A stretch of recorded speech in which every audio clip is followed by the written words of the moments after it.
The Knicks look insane right now. They've already played 3 games, and they've won all 3. The Knicks went undefeated in the preseason, and even though it's only 3 games, that kind of momentum can be worth something when there's a new coach in town. They took down Philadelphia twice and Minnesota once, with the last game needing overtime. That one ended 100-95, and it showed that even when the offense drags early, they've got enough in the tank to close late. The biggest statistical standout has to be Mitchell Robinson. He averaged 10 rebounds in just under 15 minutes per game. That's ridiculous production in short bursts. In the first matchup against Philadelphia, he grabbed 16 boards in only 18 minutes. That's overkill in the best way, and out of those 10 rebounds per game, 3 were on the offensive glass, which tells you he's not just camping under the basket, he's active, aggressive, and timing it well. They also got consistent defensive activity from Miles McBride and Bridges. Both averaged 1.7 steals per game. That kind of pressure on the perimeter adds up fast when you've got length and quickness. OG also deserves credit for shooting 45.5% from 3 on 5.5 attempts per game. That's not just solid, that's reliable perimeter production. Bridges wasn't far behind, shooting 53.8% from the field overall. Now, offensively, they're still trying to figure some stuff out. Against Minnesota, they scored only 63 points in the first 3 quarters. That's a red flag for slow starts, execution issues, or maybe both. They needed overtime to break the 90-point mark, and that's not exactly lighting it up. From deep, they were 15 for 57, which is about 26%. That's a lot of bricks. So the shooting's been inconsistent, even though the effort and spacing look better. Josh Hart missed time with back spasms and got ejected in the opener, so his presence has been limited. Malcolm Brogdon barely played in the opener and didn't check in until the second half. That tells you Brown is still working out his rotation. Jordan Clarkson and McBride had stretches with Brunson in 3 guard sets, so there's experimentation happening already. Mike Brown isn't wasting any time trying to change the identity of the team. Under the previous regime, they were one of the slowest teams in the league, ranked 26th in pace. Brown is pushing to speed things up. He wants more ball movement, more spacing, and more threes. Under the last coach, they averaged around 34 3-point attempts per game. Brown's talking about pushing that into the 40s, as long as the shots are good. That's a philosophical shift, and it shows in how he's already mixing up lineups and not locking into a fixed starting 5. Even Pacome Dadier, who's still unproven, isn't being guaranteed minutes. Everyone's earning their spot. That's how you build competition and accountability early. And Brown's not just saying he wants pace, he's backing it up by pushing tempo and trying the new combinations in preseason, even if the results aren't all polished yet. It's easy to focus on the perfect preseason record, but the margins matter. That first game was a win, 99-84, but the Sixers shot 3 for 36 from 3. That's more of a meltdown on their part than a defensive masterpiece from the Knicks. Still, you take what you can get. Defense was clearly a focus, and in the Minnesota game, the Knicks held Karl Anthony Towns to 2 of 11 shooting and forced 3 turnovers. That's strong team defense, especially since Towns isn't exactly easy to contain. Now let's look at the guy running this operation. Mike Brown was officially hired on July 7th, and he's the 31st head coach in team history. His resume isn't just long, it's packed. He's a 2-time coach of the year, and the second time, in 2023, he won it unanimously. That's never happened before. Over his head coaching career, he's got 454 wins and 304 losses, which is a win percentage just under 60. That puts him in pretty elite company. In the playoffs, he's won 50 and lost 40, which is solid considering the teams he's had. And when it comes to rings, he's got 4. 1 with the Spurs back in 2003 and 3 with the Warriors, 2017, 2018, and 2022. That experience matters when it comes to dealing with stars and adjusting mid-series. In Cleveland, he took the team to their first finals in 2007. That's not nothing. They also went 66-16 in 2009, which is still their best record ever. More recently, with Sacramento, he snapped a 17-year playoff drought and got them into the postseason. That was the longest playoff absence in the league, and he ended it in year 1. He's also coached internationally, leading the Nigerian national team from 2020 to 2022, including at the Tokyo Olympics. So when it comes to coaching in different environments, dealing with pressure, and getting the most out of rosters, he's checked those boxes. Now, it hasn't all been perfect. Sacramento let him go mid-season after starting 13-18 last year, and in Los Angeles, he didn't last long with the Lakers, so there are reasons to be cautious. But every coach has stretches like that. The key is how you bounce back. And right now, Brown seems focused on building something more flexible and more modern in New York. One of the biggest questions is how well his system fits the current roster. Jalen Brunson, Karl Anthony Towns, and OG are the core guy. None of them are crazy athletic run and gun types.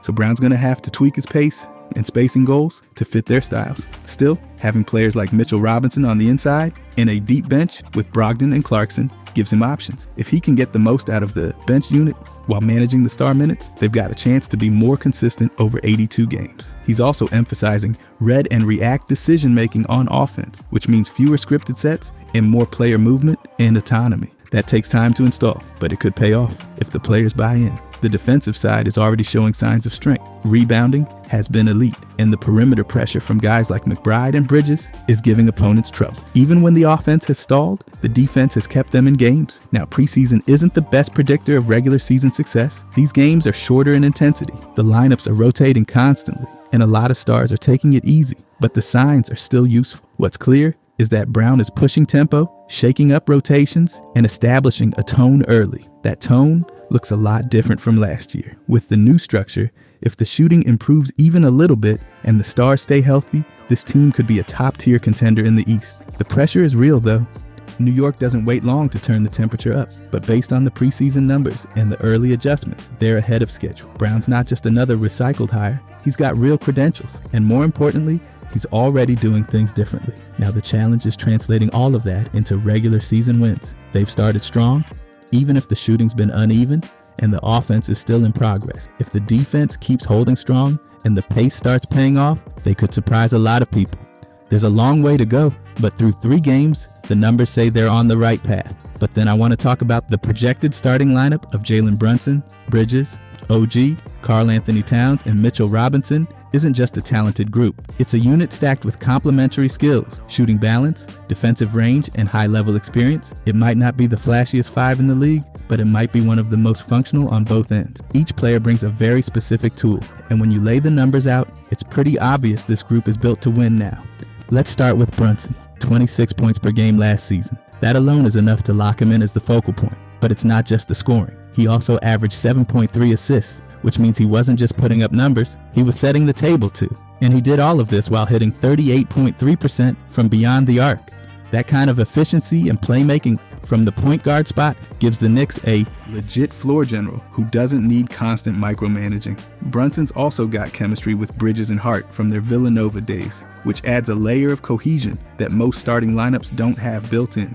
Now Bridges is a little different. He's not going to lead the team in scoring, but he doesn't need to. He averaged 17.6 points, 3.2 rebounds, and 3.7 assists last season. He also shot an insane 50% from the field. That's not a typo, he hit half his shots. And he's versatile enough to guard the other team's best wing while also spacing the floor. He fits like a puzzle piece. Bridges' presence opens the lane for Brunson, especially if the three-point shot continues to fall. His length, athleticism, and ability to run the floor match perfectly with the faster tempo Mike Brown is trying to implement. Speaking of spacing and defense, OG adds a massive amount of both. 18 points, 4.8 rebounds, 2.2 assists, and 1.5 steals per game. That last stat's key. OG's defensive instincts allow the team to throw him on bigger wings and even some stretch bigs without sacrificing help side protection. He also shot 37.2% from 3, which means he doesn't need the ball to be effective. You can put him in the corner, let the offense operate through Towns or Brunson, and still trust that he'll punish defenders who sag off. That combination of low usage scoring and high usage defense is rare. Then there's Karl Anthony Towns. He averaged 24.4 points, 12.8 rebounds, and over 3 assists last season. That's a monster stat line. And just for good measure, he shot 52.6% from the field and 42% from 3. That's not normal for a guy his size. Towns gives the Knicks a true stretch 5 or stretch 4, depending on how they use him, who forces bigs to leave the paint and opens up cutting lanes for Bridges, Hart, and whoever else is slashing. The guy is a walking mismatch. You can't put a traditional center on him without getting burned outside, and if you go small, he'll eat you alive in the post. Lastly, Mitchell Robinson is the opposite of flashy, and that's why he works here. He only averaged 5.1 points and 5.9 rebounds per game, but those numbers don't tell the whole story. He shot 66.1% from the field and was one of the best offensive rebounders in the league. He's the cleanup crew. He's the rim protector. He's the guy who doesn't need plays called for him, but still changes the game by making opponents second guess every drive. With Robinson anchoring the paint, Towns has more freedom to step out, and the wings can gamble a bit more on steals, knowing there's a 7-footer behind them. This message is sponsored by Raycon. It's Raycon's anniversary, and what better way to celebrate than with a deal on the Everyday Earbuds Classic. They're now 20% off, so it's the perfect time to grab a pair. Reliable, super comfy, and easy to take anywhere. You'll see why they've been a fan favorite since day one. The Everyday Earbuds Classic are loaded with upgrades. Active noise cancellation, multi-point connectivity, so you can pair two devices at once, and an ergonomic fit that actually stays put no matter what you're doing. The new colors are a total vibe. I went with cool mint, but you can pick your favorite. They feel less like earbuds and more like an accessory that matches your style. They've got everything you need. Quick charge, 10 minutes gives you 90 minutes of playtime. Up to 32 hours of battery life with the case. And awareness mode, perfect for when you're walking the dog or running errands, so you stay tuned in to what's around you. Plus, Raycon backs it all up with a 30-day happiness guarantee. So if you don't love them, returns are easy. You've got nothing to lose. I use these, and you should too. Go to buyraycon.com/modernjam to get 20% off the Everyday Earbuds Classic. Now, in the small playoff sample where this group played together, the numbers weren't perfect. 65 minutes. Net rating of -3.7. But context matters. The previous starting lineup, with Josh Hart instead of Robinson, posted a worse net rating over 335 minutes. -6.2. That's not a fluke. Swapping Hart for Robinson balanced the lineup defensively. It gave them a true interior presence, something they were missing when Hart had to play up a position. The net rating isn't stellar yet, but this group is still new together. The spacing, defensive roles, and rhythm will improve with time. Mike Brown's new system is going to push this lineup further. The Knicks were 26th in pace last season. That's not just slow, that's molasses. Brown wants to crank that up, get the ball moving, and get more shooters involved. The goal is over 43-point attempts per game. Last season, they averaged 34.1. So this isn't a tweak, it's a complete makeover, and this lineup is built for that. Brunson can run the break. Bridges thrives in transition. OG is a finisher. Towns can pop or trail. Robinson grabs the board and gets it out quick. Everyone's role gets elevated when the tempo goes up. Another interesting wrinkle is that Brown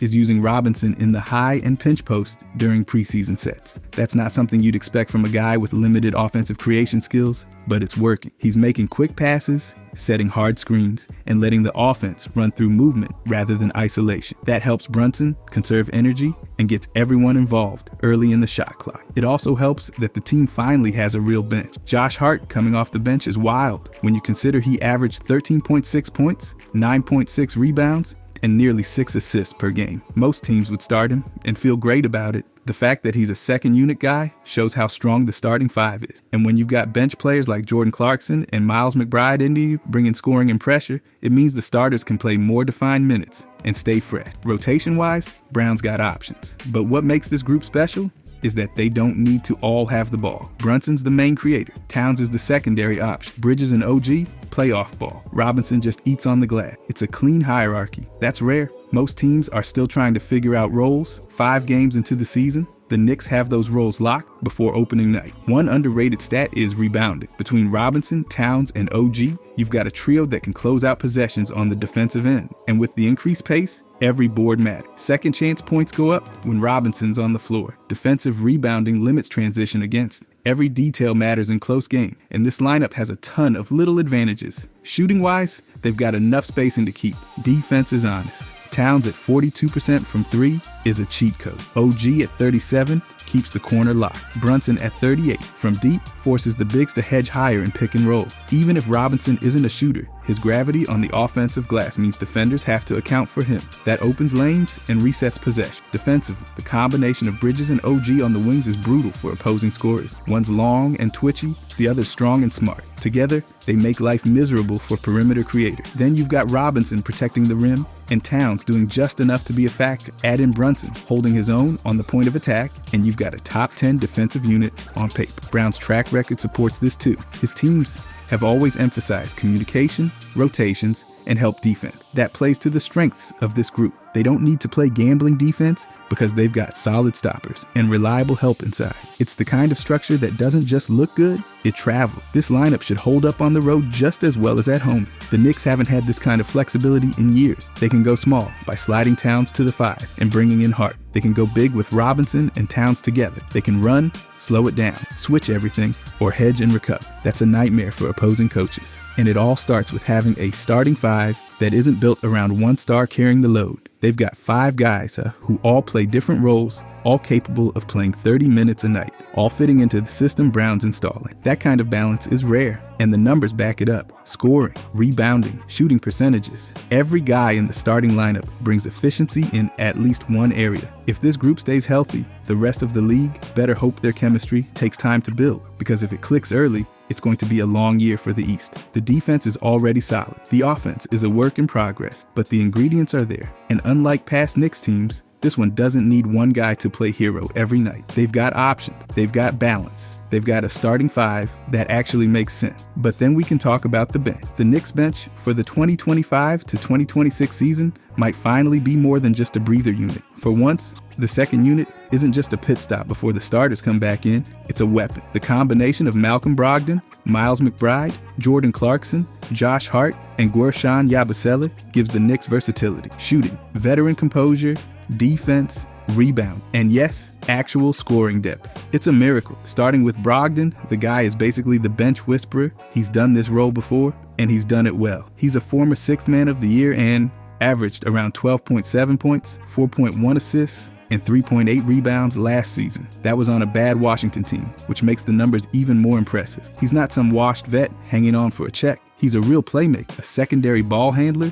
who can actually run an offense when Brunson sits. That alone already makes this bench more coherent than last year, and he does it calmly, without hogging the ball or trying to force highlight. That's valuable when things get messy. Then there's Miles McBride. He's not going to blow anyone away with highlight plays, but he's exactly the kind of gritty, annoying defender that coaches love and opposing guards hate. He's been with the team since 2021, and after signing a 3-year deal worth $13 million, it's obvious the front office sees him as more than just insurance. During the 23 to 24 season, he played all 48 minutes in a regular season game. Not because it was a gimmick, because the coach trusted him that much. Sure, the 2025 playoffs weren't kind to him. He averaged around 4 points on 26.9% shooting, but that doesn't erase the progress he's made. In the regular season, he was a 9.5 point per game guy with defense that traveled. Now here comes Jordan Clarkson, and if you've watched basketball at any point in the last 5 years, you know exactly what he does. He scores a lot. Off the bench, like clockwork. He leads the entire NBA in points off the bench since 2020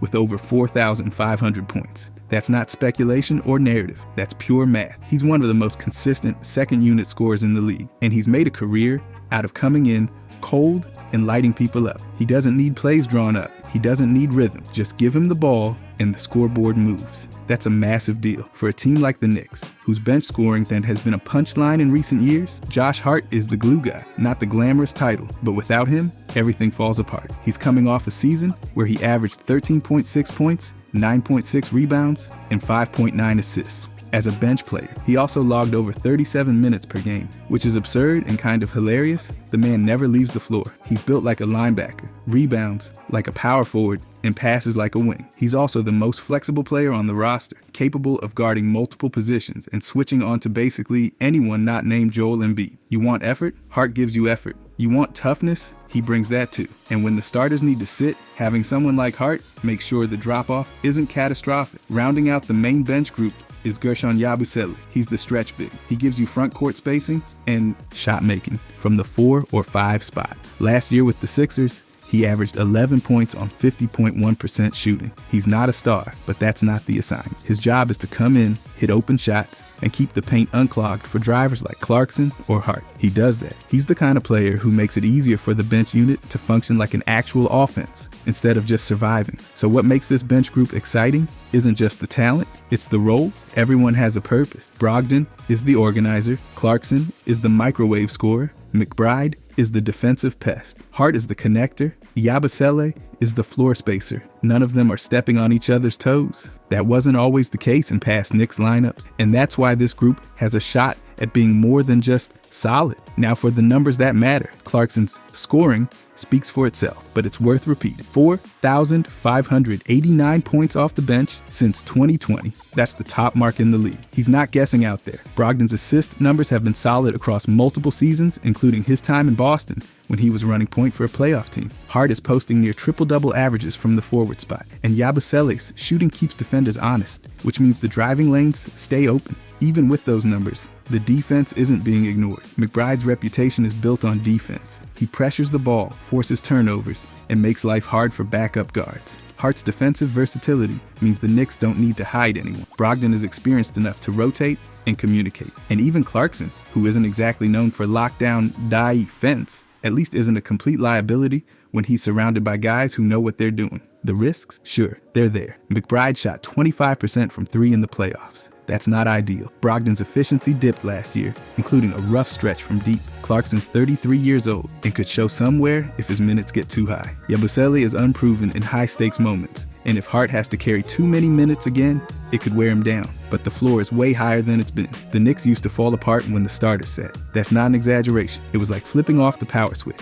Now, they can keep the scoreboard moving and keep the game manageable. That's not just a luxury. That's the difference between winning 50 games or sliding into the play-in. Rotation-wise, Mike Brown has options. He can pair Brogdon with Brunson for dual ball handlers. He can go with Hart, Bridges, and McBride for a defense-first lineup. He can run small with Hart at the 4 or go big with Yabusele next to Robinson. And in late-game situations, he's got multiple players he can trust to close if someone fouls out or struggles. There's also continuity. McBride and Hart have been in the system. That helps when installing new schemes. Brown doesn't have to start from scratch. Clarkson and Brogdon are professionals who've played for different coaches and systems. They'll pick it up fast. And Yabusele's role is pretty straightforward. Space the floor, grab rebounds, stay out of the way. Another underrated element, the injury insurance. If one of the starters misses time, this bench group can fill the gap without turning into a disaster. Hart can start at either forward spot. Brogdon can run the offense. Clarkson can handle more touches. McBride can shift into the starting lineup and bring the same energy. It's not ideal, but it's doable. Bench scoring has killed the Knicks in recent playoff run. That's just a fact. In the 2025 postseason, the second unit was criticized for disappearing. McBride's 4-point average on 26% shooting was a big part of that. This bench is being built to fix that. Clarkson is a walking bucket. Brogdon can hit from deep. Hart is a triple-double threat. Yabusele spaces the floor. Even if McBride has another off night, the scoring load doesn't fall apart. In defense, the starters don't have to carry it all. McBride and Hart set the tone. Brogdon and Clarkson can hold up. Yabusele can switch and close out. They won't be top 5 defensively as a unit, but they don't need to be. They just need to not be awful. And this group looks far from awful. Watch for how Brown staggers minutes. Who gets the 6-man minutes? Will Brogdon or Clarkson run with the starters? Can Hart give enough front court minutes without getting overworked? Those questions will be answered fast once the season starts. Also watch the splits. The on-off numbers for Brunson and Towns will show how well the bench performs without their stars. If the bench units can go even or even slightly negative instead of collapsing, it changes everything. The difference between +2 and -10 in those minutes is massive. If one or two of these guys get hot in a playoff series, that could swing a game. That could swing a series. The bench isn't just here to survive. They might actually matter. And for once, it feels like the Knicks planned it that way. And if there's a year for the Knicks, it's this one. The Knicks aren't exactly walking into an empty conference, but for once, they might not be climbing a cliff either. With the injury updates flooding out of the Eastern Conference like it's some kind of cursed prophecy, New York suddenly has a much cleaner shot at making a real run to the finals. And no, that's not just wishful thinking or preseason noise. It's math, health, and timing. 3 things that never seem to line up for them, but somehow are doing just that now. Let's start with the most basic and most important point. Their own roster is intact. Jalen Brunson, healthy. Bridges, good to go. OG, on the floor. Karl Anthony Towns, still 7 feet tall and still bombing threes at a terrifying rate. Mitchell Robinson, cleaning glass and swatting shots. The only real issue so far is Josh Hart's back spasms, and even that is being handled with caution, not panic. There's no ligament tear or stress fracture nightmare happening in New York right now. That's not a small thing. Now compare that to what's going on around the rest of the Eastern Conference, and the difference is staggering. Boston, which was supposed to be a major roadblock, lost Jason Tatum to a ruptured Achilles. That's their best player. That's the guy they build around. He's not just day-to-day, he's out for most of the season. Kristaps Porzingis, gone. Drew Holiday, gone. Luke Kornet, also gone, though probably not the make or break guy. Still, the core of what made the Celtics dangerous is now either injured or relocated. That's a downgrade across the board, and it opens up one of the top seeds in the East for the taking. Indiana, same story, maybe worse. Tyrese Halliburton blew his Achilles in the finals and might not see the floor at all this year. That's their engine, their playmaker, their floor gem. Miles Turner left in free agency. That team was a potential rising threat, and now it's a rebuilding year with no warning. They won't be pushing anyone out of the way come May. Then you've got Cleveland, the one team that could still make things complicated. But even the Cavaliers are dealing with their own injury circuit. Darius Garland had toe surgery and is expected to miss a little. Max Strus also went down with a Jones fracture and is out for at least 3 to 4 months. Their guard depth, it's paper thin. Ty Jerome is gone, and they're reportedly scrambling to sign Beasley just to have enough playable bodies in the backcourt. That's not dominant, that's survival mode. And while Garland and Strus will eventually come back, let's not pretend like you can just walk off toe surgery or a fractured foot and instantly play 40 minutes of playoff basketball. These injuries don't just knock guys out. They linger, they alter rotations, and they break rhythm. So even if Cleveland looks better by March, they'll have chemistry issues to work through. Meanwhile, the Knicks, assuming they avoid their own bad luck, will have had a full season to gel, adjust to Mike Brown's system, and establish a consistent identity. Speaking of Brown, yes, the offense has been clunky in spots. There's no sugarcoating that. They had a preseason game where they scored only 63 points through 3 quarters and shot 15 for 57 from deep. That's not good, but the key here is that they still won that game. The defense was tight, the rebounding was solid, the hustle was there, and the offense is going to take time. Brunson has already admitted they're still figuring it out, but that's normal when you're switching from a slow, ASO-heavy style to a read and react system that relies on pace and movement. And more importantly, they've been winning through the growing pains. They're undefeated in preseason. That's not championship level validation, but it's a clear sign that the floor is high. The system is new, but the results are still coming. That means once the offense starts clicking, things could escalate quickly. In terms of seeding, the opportunity is wide open, with Boston and Indiana fading due to injury, and Cleveland's likely limping through the early part of the season. The Knicks can make a real run at a top 2 seed. That's not just a nice bonus, it's a strategic advantage. A higher seed means home court, easier first-round matchups, and avoiding the few remaining healthy contenders until the later rounds. It's also a chance to build confidence. If the Knicks go into the All-Star break with one of the top records in the conference, that changes the narrative. It gives the team belief, it gives the coaching staff clarity, and it gives the fan base something that's been in short supply for, well, decades. Hope based on actual results. And let's talk matchups for a second. The Knicks are built to win playoff games. Their top 5 can all defend. They can rebound. They don't rely on one guy carrying the offense every night. And they can survive cold shooting stretches because they're not built around one gimmick or one matchup. They've got layers, they've got options, they've got a bench that can keep things afloat. And in a conference where teams are losing key players left and right, that kind of balance becomes even more valuable. If they stay healthy, and that's always a big if, they're in the top tier. Not fringe contenders, not dark horses, legitimate title threats out of the East. The injuries to Tatum, Halliburton, Garland, and Strus aren't just unfortunate. They're game-changing. They shift the balance of power in a very real, very measurable way. And this isn't just some hype machine spinning its wheels. The facts are the facts. The East lost fall stars to serious injury. The Knicks did not. Their coach is healthy. Their starting 5 is healthy. Their bench is healthy. The system is new, but the infrastructure is intact. That matters more than ever when other teams are trying to duct tape their way through rotation. The Knicks don't need everything to go perfect. They just need to keep trending upward while everyone else is scrambling to stay afloat. Build chemistry, stay healthy, win the games you're supposed to win, and maybe catch a few of those undermanned contenders while they're still figuring things out. It's not a guaranteed run. It never is, but this might be the clearest path they've had in years. There's no LeBron in the East anymore. There's no fully loaded Celtics team. There's no healthy Pacers squad or unbeatable Cleveland core.